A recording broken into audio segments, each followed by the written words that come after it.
一把手铲，见证中华大地满天星斗。From key locations that witnessed the infancy of Chinese archaeology in the 1920s, the Zhoukou site in Beijing, where the famed Peking man skull fossil was found, and the Yinxu ruins in Henan, home to China's earliest known written characters,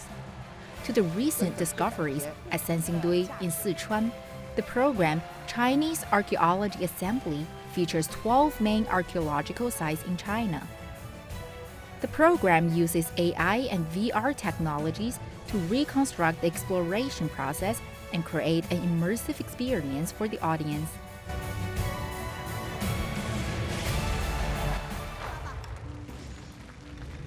The first episode centers on the Liangzhu site in Hangzhou City in East China's Zhejiang province. The discovery unveils the Chinese civilization of prehistoric rice agriculture that existed 4,000 years ago. 这个探秘其实我们都是以这样的一个当年的考古场景的一个以它的就是事实基础做的一个还原，所以在这个基础上，然后让我们的这个考古推广人在考古专家的带领下去再现。去模拟当年的一个发掘过程，然后包括跟博物馆去扫描的我们的这个文物做的一个3维扫描，这样才能让它在现场的时候是更加逼真的立体的还原在我们的这个演播室上空。对，虽然都是一种虚拟的呈现吧，但其实它的效果也是非常震撼的。12 celebrities and over 30 archaeologists and scholars on the show introduce the mysteries surrounding archaeological findings and recount intriguing stories behind the key moments of Chinese archaeology in the past 100 years.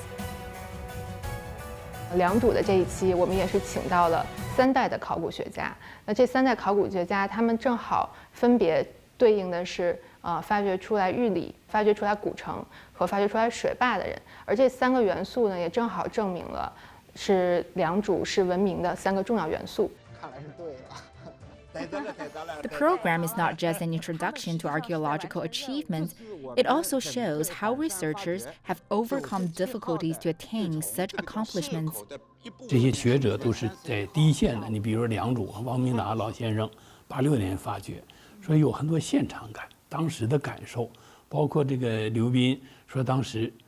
那个大的一丛一拿不动，没想到那么沉，这个我都是第一次听说，因为很不会注意这些细节，恰恰这种再现，不仅让民众让人觉得啊，当时那个详细的经过，我觉得这个也挺好，很生动。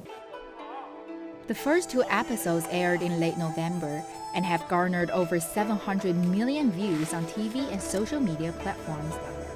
Academicians hope this will inspire more Chinese to take up archaeology. 我觉得考古大会就是一个很好的引导，我相信通过这个会有更多的年轻的朋友对考古感兴趣，更多的年轻的学子投身于考古。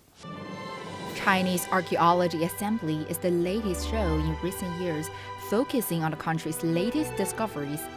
such as 2017's National Treasure and If Treasures Could Talk in 2018. 丁思月 CGTN